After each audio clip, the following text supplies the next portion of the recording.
My in-laws caught us completely off guard when they moved in without any prior notice. At first, I thought they were merely delivering a large package, but to my astonishment, they emerged from the front door, stating they had no intention of paying rent or doing any chores. They insisted that we take care of them and demanded the biggest room, expecting us to assist with their move. It was surreal. My father-in-law, Austin, and brother-in-law, Owen, had simply barged in and started giving orders about rearranging things. The situation was so absurd that I couldn't help but chuckle, finding humor in the midst of the chaos. With a grin, I reassured them, "It's totally fine," and promptly called my husband, knowing he would be home soon. I couldn't help but wonder how he would react to this unexpected mess, especially considering that the ones who had mocked me were his own family. As anticipated, my husband arrived home, visibly upset with Austin and Owen. However, he surprised everyone by showing them a document.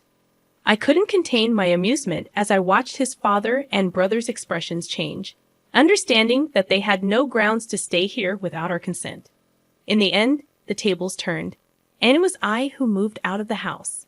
My name is Catherine Miller, a 34-year-old remote worker. Due to certain family circumstances, I opted for a job that allowed me to work from home, giving me the flexibility to manage household chores and explore new recipes whenever I pleased. I met my husband, Michael Miller, through a dating app during the peak of a flu outbreak. Despite his frequent business trips, Michael wanted us to live together so I wouldn't feel lonely.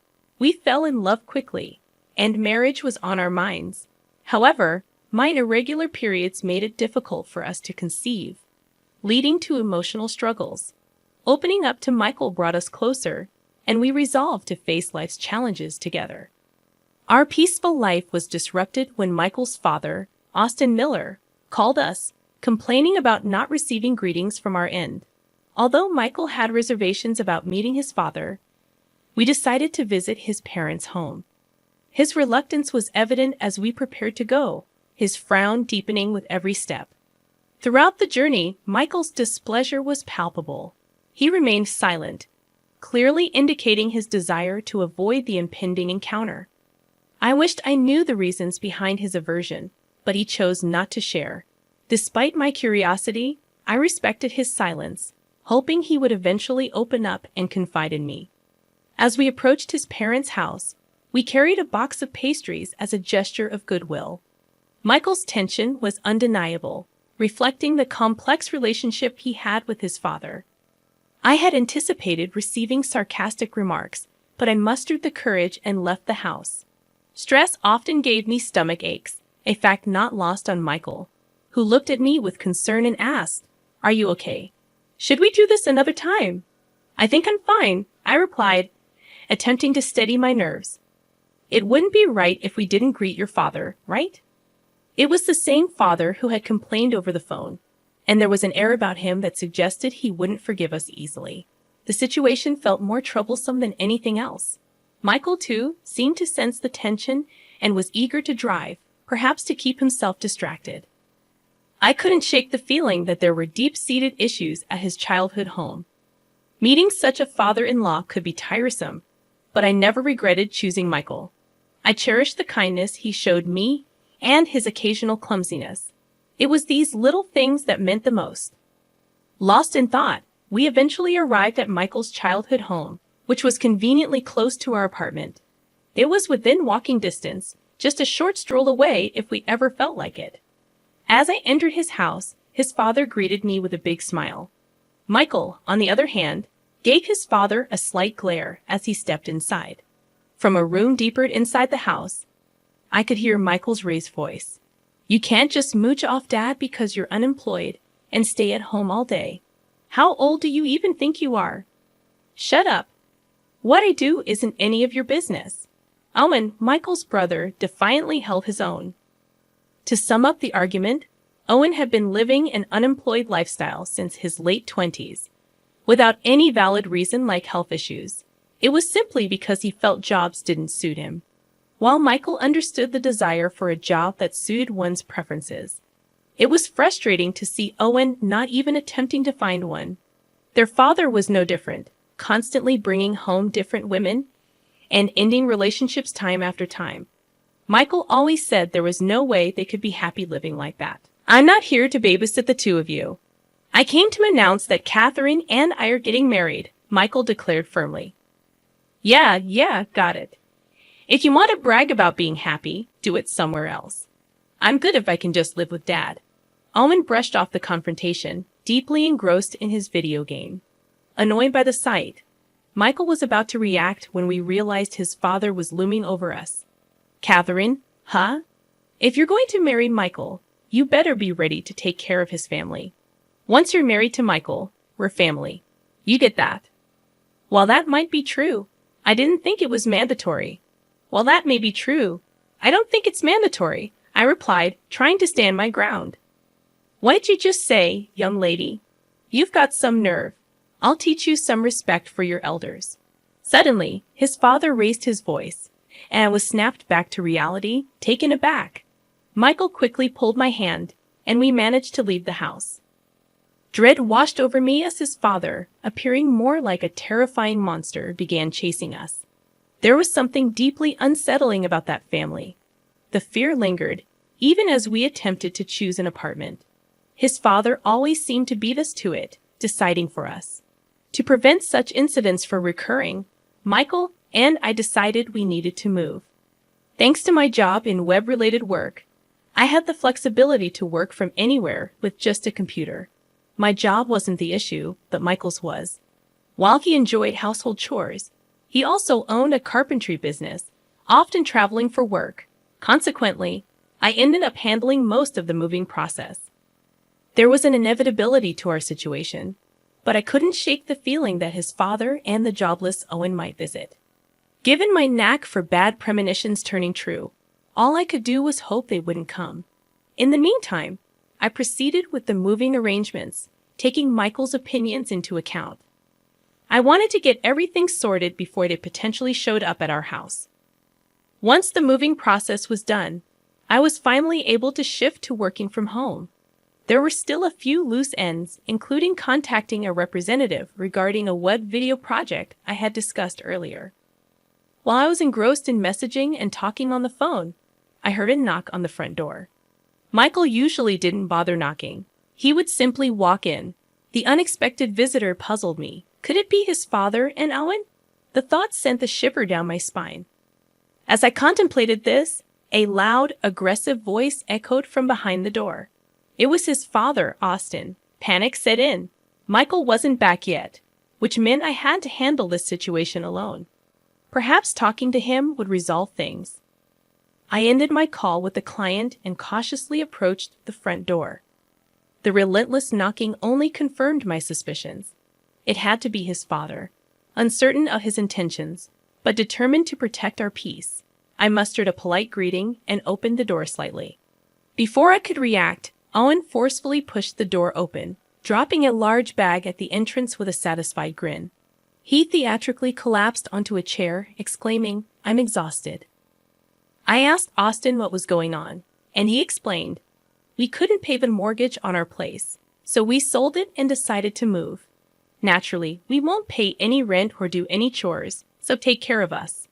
With a self-centered air, both his father and Owen strolled into our apartment. Owen, lugging his baggage, scanned the rooms to decide where he would settle. Meanwhile, his father, after depositing his enormous bag in the living room, began to complain about the room size. "Come on, this apartment is meant for 2 people, you know. If we're going to have 4 people living here, we might need to find another place." However, Michael and I had already chosen our next home, and our moving date was just around the corner. "I'm going to take the upstairs room," Owen declared, showing no consideration for the situation. "Catherine, can you tidy up this room for me? And haven't you put too much stuff in the living room? There's no space for us to even eat together." I was left utterly speechless by their audacity, as they said whatever pleased them without any regard for courtesy. Deciding that I needed to inform Michael about the situation, I was suddenly startled by the sound of someone punching a wall, most likely out of anger. However, the words that followed provided a small relief, indicating that I might not have to deal with these two any longer. Unfortunately, Due to work circumstances, Michael couldn't return to the apartment. The burden of handling the situation fell upon me, and as a woman, facing two men alone felt unsafe. So, I decided to make a call for help. The person I called was a friend who had previously assisted both Michael and me with our moving preparations. She happened to live in a building constructed by Michael's company, and her name was Olivia Lewis. Olivia was a CEO who owned properties overseas. When I explained the situation to Olivia, she expressed her unease about the father and son in my home. Soon enough, they arrived at our apartment, arrogantly scattering their belongings everywhere. Despite the fact that Michael and I were the rightful owners of the apartment, with me being the leaseholder due to my remote work, they seemed oblivious to the reality. With a gracious smile, I told the two clueless men, "That's totally fine. We're moving out of this apartment anyway." His father, appearing desperate, clung to me. I couldn't hide my condescending look as I firmly stated, "Don't cling to me looking so pitiful. It's embarrassing." He was on the verge of tears, trying to reason. "It's a joke, right? Tell me it's a joke." I responded sternly, "It's not a joke, Austin. Michael and I decided this together. There's no way I'd joke about it now." The same man who had been smug about the living room just a while ago was now clinging to me, looking truly pitiable. Owen, puzzled by the scene between his father and me, came downstairs and couldn't believe what he was witnessing. "Dad, are you seriously trying to make a move on Michael's wife? Now that's just unbelievable," Owen remarked. I had a few choice words for Owen, who was making such comments. To begin with, as soon as he arrived at our place, I was infuriated by his audacity in searching for his own room in a house he hadn't even rented. Their actions were beyond my comprehension. If anyone should be saying unbelievable, it's my line. You folks moving into someone else's house is just unbelievable. You didn't even have a lease. What made you think you could just move in and live here? Realizing that I needed assistance in dealing with this situation, I decided to call Olivia, who held considerable authority as both the landlord of an apartment complex and its general manager. Olivia was a respected figure in the area, often referred to as the CEO due to her prominence. There was no way they could talk their way out of this once she arrived. Olivia soon arrived at the parking lot and entered the room. Olivia assessed the situation alongside me and the two men and seemed to grasp the core issue. She decided to contact Michael to address the matter. After a brief conversation with Michael, Olivia appeared to have resolved the issue. Her expression was dead serious as she inquired, "Did you handle the tax declaration after selling your house?" "No, not yet," I admitted. "That's odd. We can't lease you the apartment without that. Please ensure you've reported it correctly, and then we may proceed with this room," Olivia explained, demonstrating a meticulous approach. When dealing with individuals like the ones we were facing, legal knowledge was essential to have a fair conversation. Michael must have been well aware of his father's troublesome nature. His father had a reputation for being self-centered and engaging in extramarital affairs, a story Michael had shared with me before one of his business trips. Michael's mother had left their house after discovering his father's infidelity, and her departure left Michael feeling remorseful. She had even hugged Michael apologetically before leaving, expressing guilt for leaving him in such a household. Michael had then taken over all the household chores. However, his father's philandering behavior only worsened over time, while Owen kept jumping from one job to another before ultimately becoming unemployed around the age of 28. He took pride in receiving unemployment benefits and eventually withdrew from social interaction, feeling overwhelmed. Faced with the daunting task of taking care of Owen and their father, Michael decided to marry me. They were diligent in paying utility bills, but occasionally skipped out on insurance premiums and other minor fees. Michael even worried about being unable to complete the house loan payments. Realizing that they weren't responsible adults, Michael eventually decided it was time to move out. When his father began arguing with Olivia, Michael sent me a message instructing me to intervene. I stepped in between his father and Olivia and calmly stated, "Excuse me, but Michael and I are moving out tomorrow due to some reasons." His father seemed taken aback and asked, "Hey, hold on. What's going on? I didn't hear about this from Michael. Shouldn't he inform his father when he's moving?" I replied, "He said he didn't want to talk to you about it. He thinks it's best to live separately from a philandering, selfish person like you and Owen." To emphasize my point, I showed his father our conversation on WhatsApp, where Michael had voiced his dissatisfaction with his father. Although I had only been a listener, I had gathered a very negative impression of their past actions. Even during our brief interactions, I couldn't help but find it peculiar for his father and Owen to move into our apartment. Based solely on that fact, I had doubts about the reliability of this father and son duo. Olivia interjected during his father's grumbling, explaining, "Even if Catherine leaves, if you, Austin, don't declare the sale of your previous house, you won't be able to rent an apartment in the future." Austin, appearing somewhat baffled, responded, "But I have money on hand. Isn't that enough?" Olivia clarified, "No, it's not just about selling the house and being done, Austin. If you don't declare it, there are penalties. You'll be the one at a loss. Are you okay with that?" Austin reluctantly agreed, acknowledging the point. Olivia's reasoning made sense in the context of real estate transactions. If he had sold the previous house, he would eventually need to report it to the local authorities. Perhaps he hadn't even reported it to the real estate agency, which would be suspicious. Given their lack of research and understanding, it was evident that Austin and Owen had moved into our place without considering the necessary procedures. As I examined the documents Olivia had brought, it was apparent that they didn't comprehend any of it. I had been fielding questions from Austin and Owen about the documents and couldn't help but wonder how long it would take for them to grasp the situation. Michael and I had resided in this apartment for quite some time, and we had taken the initiative to research the necessary procedures. That's why everything went so smoothly for us. There were always pros and cons to everything, and it seemed like common sense to check things out before making such a significant move.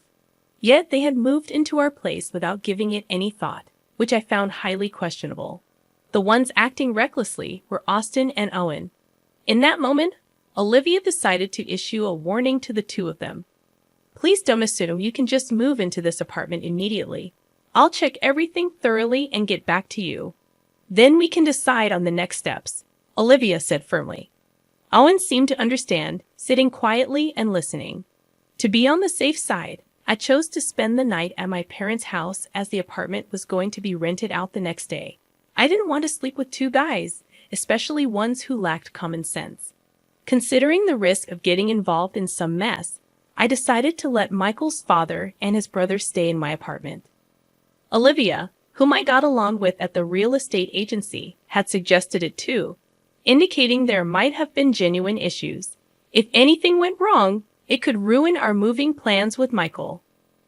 I entrusted the situation to Olivia, the real estate agent, and informed Michael to proceed with the preparations for our new place.